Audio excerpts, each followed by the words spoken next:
Spice हो, चाहे sugar हो, चाहे सीरियल क्रॉप्स हो, करेक्ट करेक्ट करेक्ट। चाहे पल्स हो, कभी भी कोई भी क्रॉप पे एक रिसर्च सेंटर होना चाहिए भारत में। तो उसकी एक ध्येय था, वो उद्देश्य था। तो उसी समय स्पाइस में ओनियन एंड गार्लिक ज़्यादा स्पाइसिस था, यूज किया इसलिए जाता उसका मन में आया कि भाई चलो अभी आगे मटन लोग खाने वाले लोग ज़्यादा हैं और ब्रेड में भी स्पाइस मसाला उपयोग होता है, अंडा में भी होता है, लोग आमलेट भी खाते हैं। कहीं भी देखो आप प्याज का उपयोग हर समय हर दिन होता है। अकेला बॉम्बे आप देखेंगे तो लगभग 50 ट्रक तो प्याज खा जाता है और रोज की आप देखेंगे। हमारे यहाँ लासल गांव है नजीक में, आप जाएंगे तो लासल गांव भी जाके आइए। लासल गांव मेन मैनचेस्टर है ओनियन का, वहाँ से लगभग 150 ट्रक प्याज पूरा भारत में सप्लाई होती है।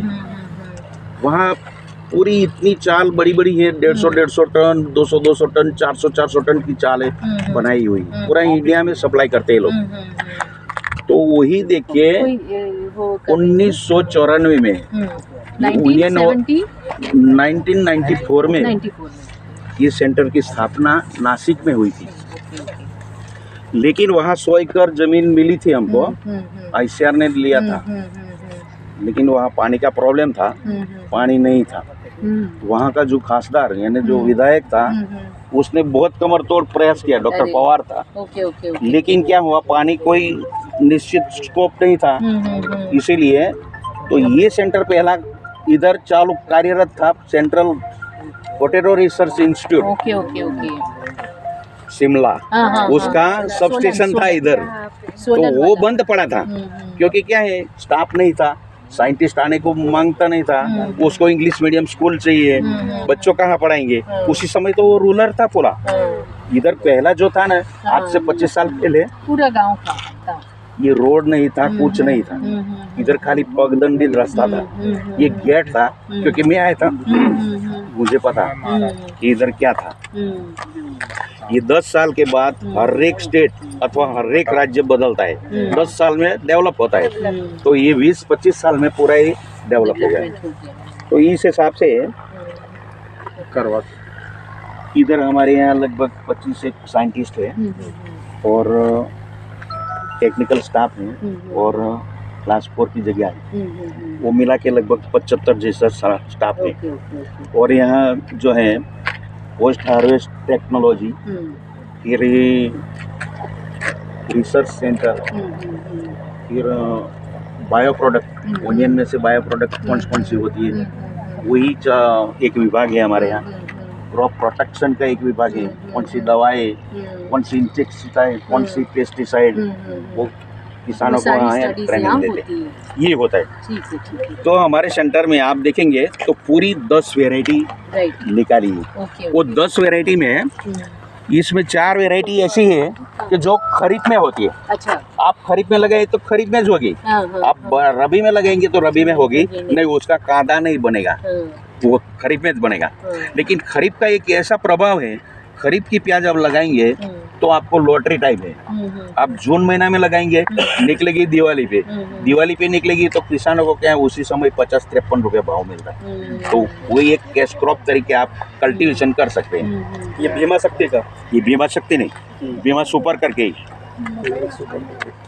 तो 4 वेराइटी खरीफ की है और 2 वेराइटी लेट खरीफ। लेट खरीफ यानी क्या, लेट खरीफ किसको बोलते हैं, खरीफ और समर, उनाड़ू, दोनों के बीच में एक सीजन लेते हैं, उसको क्या बोलते हैं, रांगड़ा।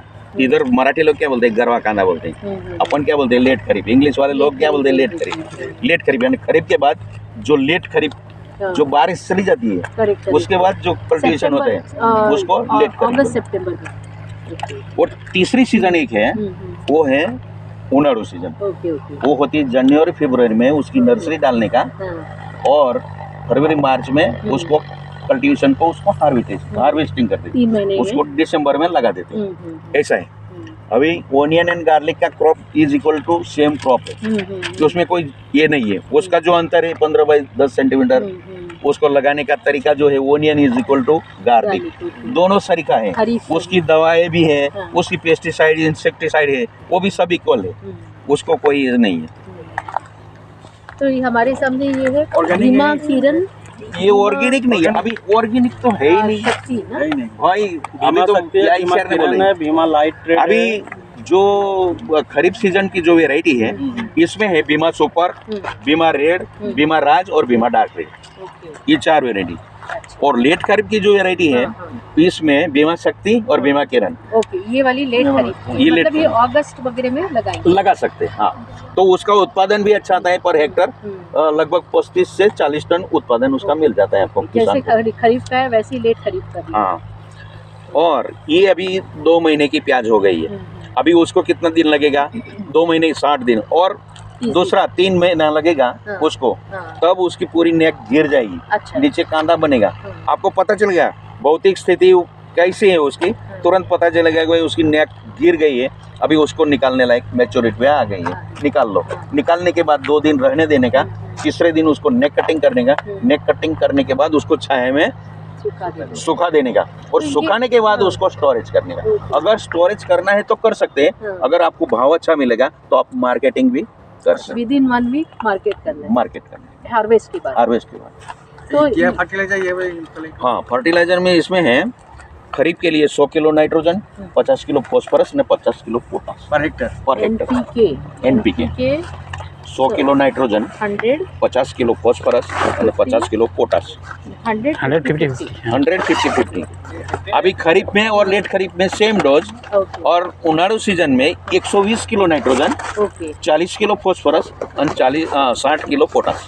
120 40 60।